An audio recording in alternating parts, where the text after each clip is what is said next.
Gelombang Cinta di Laut Pasifik. Puisi esai Hamri Manopo. Jangan kau lepas cintaku, Santos berkata dalam lembah. Diraihnya lengan kekasihnya, Rani anak ayah Filipina, ibu Indonesia, tapi berKTP WNI asli. Santos remaja Filipina sejati, berjuang melawan maut di atas laut. Langit biru, laut biru, angin mendayu, semua haru biru. Dua remaja dalam petaka, terombang di laut terbesar di dunia, tertampik di Laut Pasifik. Santos membelai wajah Rani.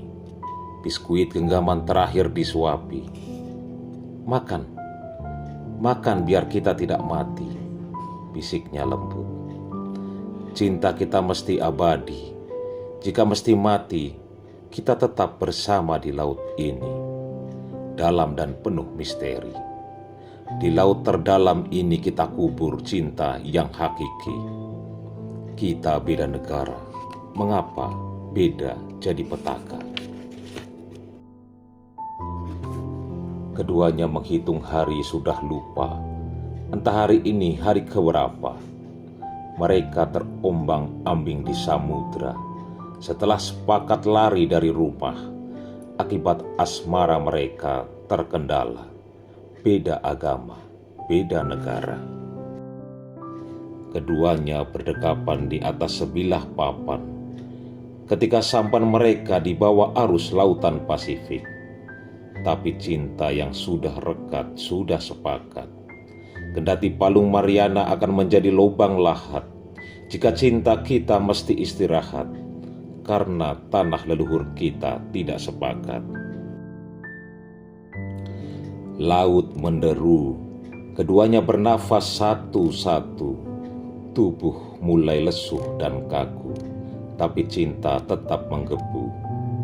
Kulit keduanya terasa kering membeku. Diterkam matahari sejak usai subuh. Menghitung hari, mungkin sudah 10. Tiba-tiba mata keduanya terpejam saat dihantam gelombang. Lalu tak ada lagi yang dirasakan, tergulung ombak di lautan. "Rani!" teriak Santos menggema. "Santos!" teriak Rani membahana. Lautan menelan suara mereka. Lalu keduanya tak lagi ingat apa-apa. Langit cerah. Air laut mendayu di bawah langit biru. Sepotong papan mengambang terbawa gelombang. Sepasang remaja berpegangan, hampir putus harapan. Lautan Pasifik gelombang apik berbaris-baris, menampar pantai hingga pasir berdesis. Dua remaja bermain gelombang cinta. Rani Indonesia, Santos Filipina. Ah, Tuhan, kemanakah kau bawa mereka? Ungke nelayan Sangihe membuka menganga kelopak mata. Kailnya hampir terlepas, dayungnya pelan bergegas. Manusiakah yang teroleng di tengah samudra, berdekapan bagai malam pertama? Ungke gemetaran, tapi bukan ketakutan. Dua remaja berdekapan, sungguh mengharukan. Ada apa gerangan? Angannya melayang saat dipanggil teman nonton film Titanic di bioskop emperan. Di atas sebilah papan, Rose dan Jack berpelukan, lalu Jack tenggelam, menyimpan kenangan penderitaan, hingga Rose tak bisa melupakan, hingga tua tak mau ke pelaminan. Ungke tersadar dari lamunan, diraihnya dua lengan, masih ada detak jantung beriringan, diangkatnya ke perahu nelayan. Rani ditatapnya, Santos diamatinya. Satu wajah Sangihenya, Santos wajah asing baginya, bermain gelombang cinta di lautan. Pelan-pelan perahu ungkek berlabuh di ambang subuh. Di pantai banyak orang menunggu, tapi semua terkejut ketika tiba. Bukanlah ikan yang dibawa, tapi dua remaja yang siuman seketika.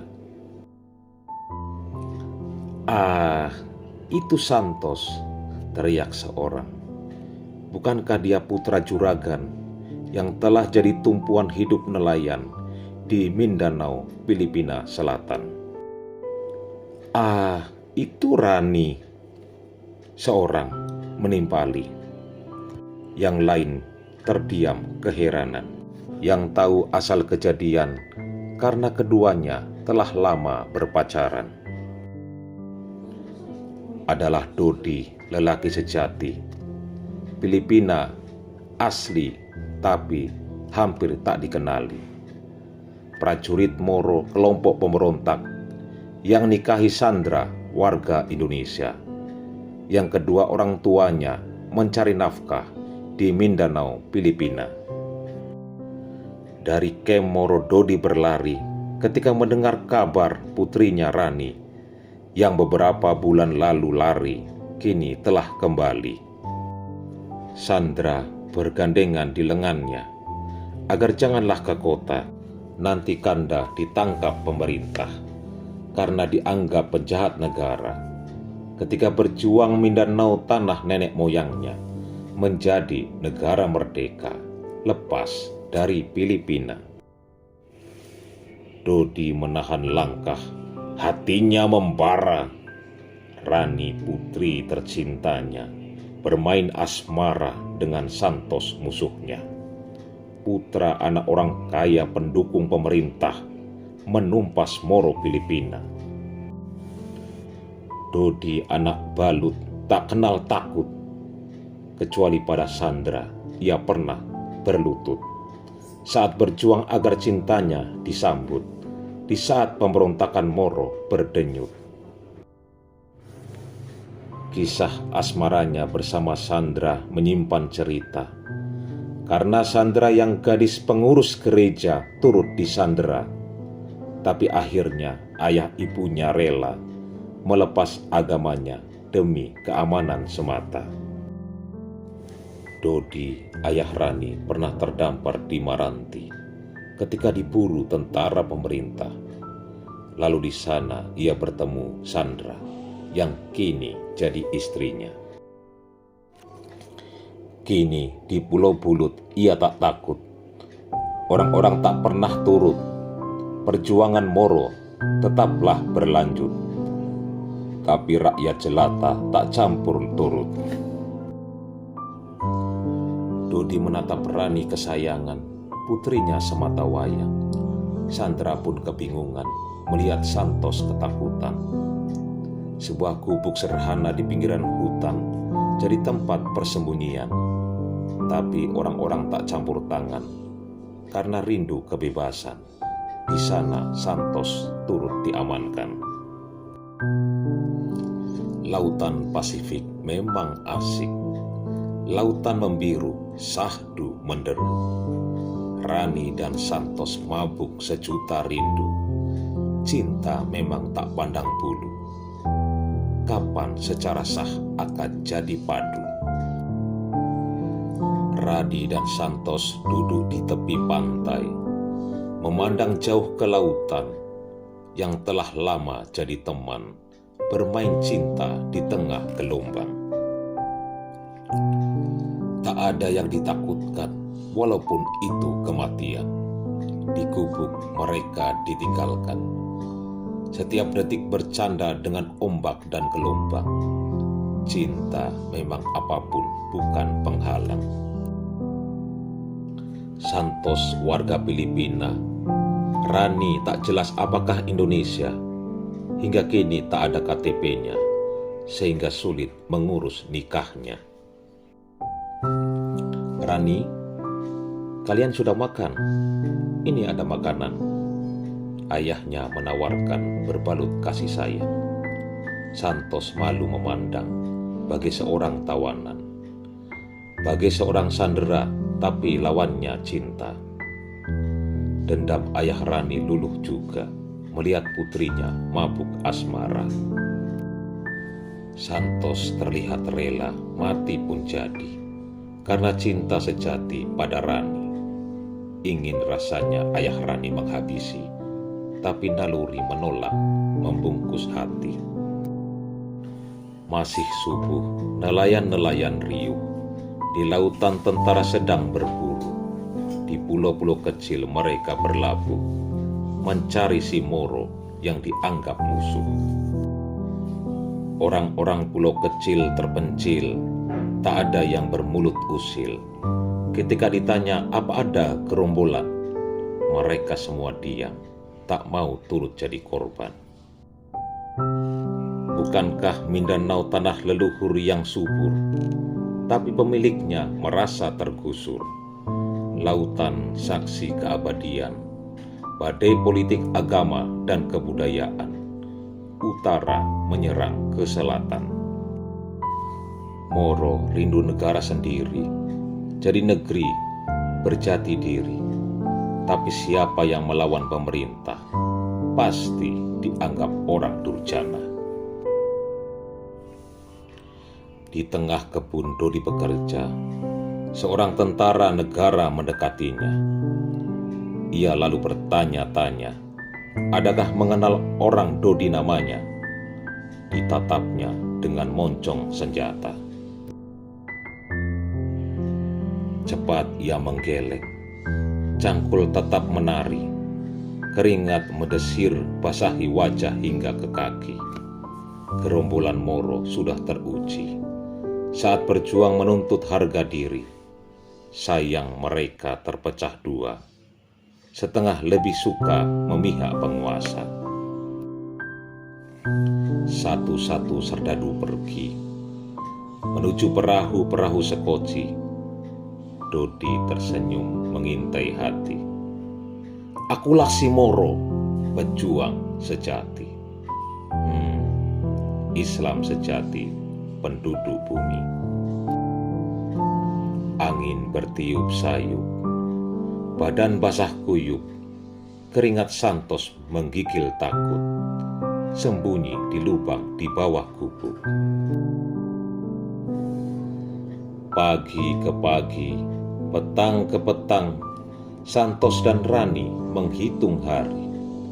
Sejuta peristiwa di pulau kecil, jauh di laut, jauh terpencil, berteman gemercik laut Pasifik. Dodi berpikir seperti gerilya, ingin Santos dibunuhnya saja, agar pemerintah tak lagi mengejarnya. Memandang golok terkadang matanya menyalah. Apakah ini keputusan salah? Sungguh sulit cari jawabannya. Santos mengintip gerak-gerik calon mertuanya. Batinnya berkata ayah Rani punya rencana. Mengapa golok itu selalu diincarnya saat bicara soal agama? Bunuhlah aku karena anakmu kekasihku. Di hati Santos selalu menggebu. Cinta memang terkadang buta, tak pandang agama apa saja. Cinta ada di mana-mana, di ujung maut pun dia ada. Bukankah Santos sudah berkata, demi Rani, Islamkan saja. Nanti lari ke Indonesia, mengurus KTP biar sah penduduk warga. Tapi Dodi tak ingin tinggalkan balut, kendati selalu diincar maut. Santos adalah bahan pemicu dalam hatinya, sehingga dikejar-kejar di tanah gerilya. Harus tegas ku gorok lehernya, ku benamkan ke bawah tanah, maka habislah cerita. Di sini, di pulau ini tetap basis gerilya. Dodi menghirup udara malam, berguling di dalam perahu nelayan. Ada yang bulat direncanakan, semua demi keamanan. Tiba-tiba Rani mendekat. Ia terkejut, hilang gelagat. Santos mengintip di sela bambu, gemetar syahdu di dalam kalbu. "Ayah, istirahatlah dulu."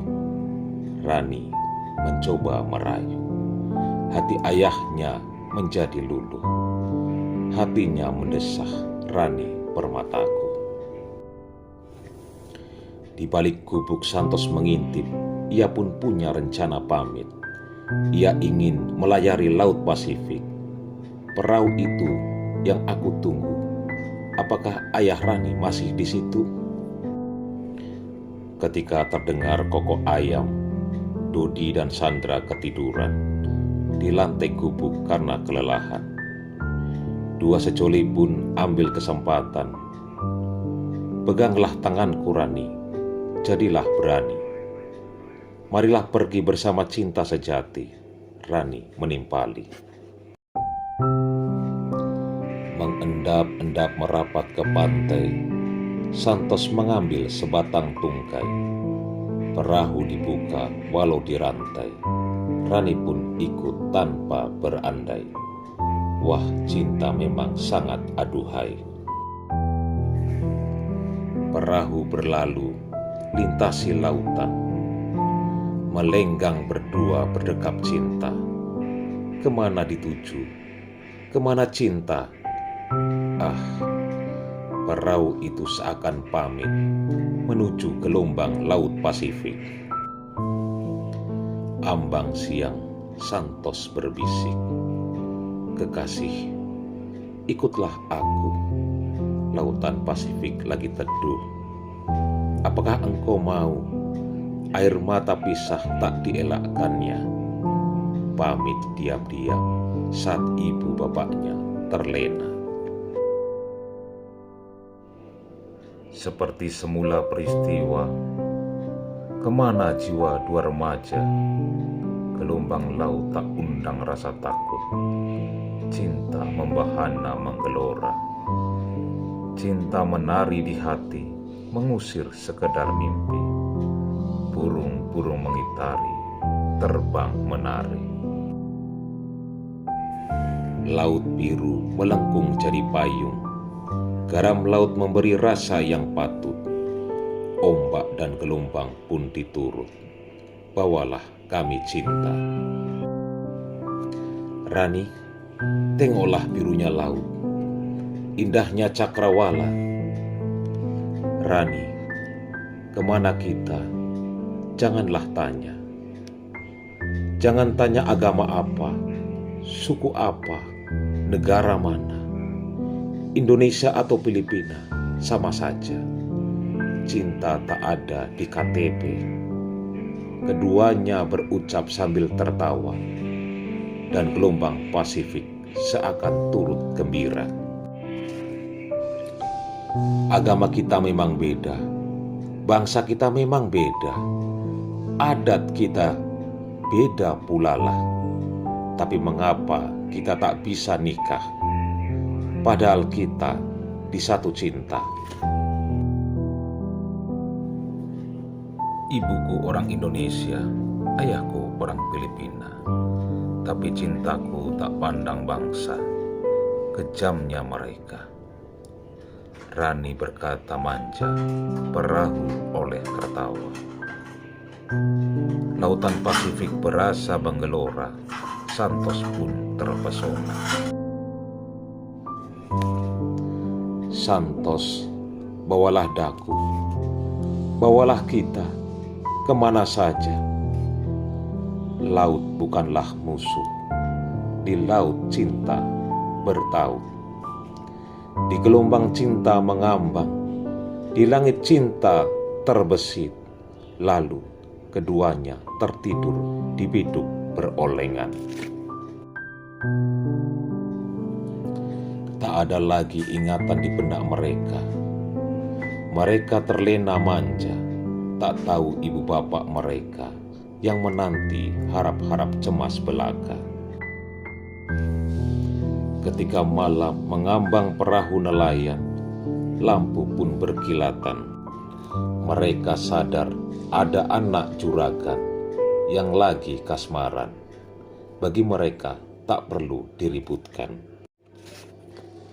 Dua remaja itu biasa mereka beri makanan, lalu dijadikan hiburan.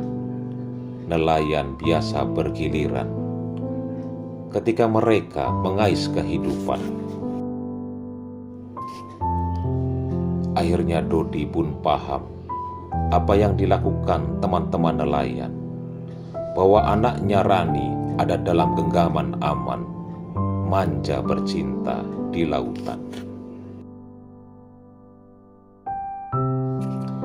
Pagi itu gubuk Dodi di Pulau Pulut.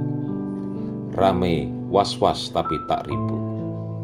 Sandra Ibu Rani ada menyimpan sedih, tapi Dodi mengasah rasa bahagia. Beberapa tentara membongkar lubang sembunyi di bawah tanah. Senjata badik dan senapan curian dikeluarkan. Dodi moro buruan diamankan, tapi pemerintah bijak beri ampunan.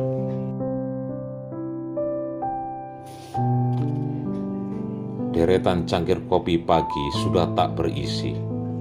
Kue-kue pisang telah habis disikat. Hati Dodi pun kini risih berganti suci. Filipina negara yang asli, demi damai tak perlu beradu. Sepi, ramai, sepi lautan tetap bergelombang. Nelayan balut tak melaut, mereka berdandan damai, sepakat akhiri gerombolan. Bukankah Moro adalah Filipina juga? Bukankah Maranti Indonesia adalah tetangga?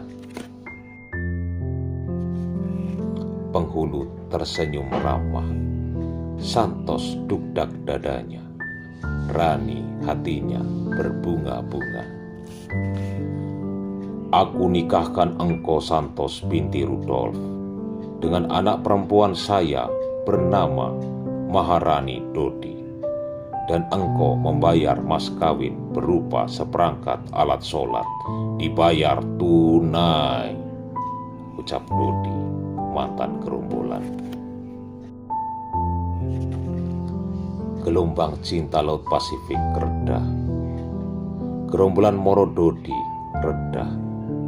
Gelisah Santos dan Rani reda. Indonesia, Filipina, salam serumpun tanpa sengketa.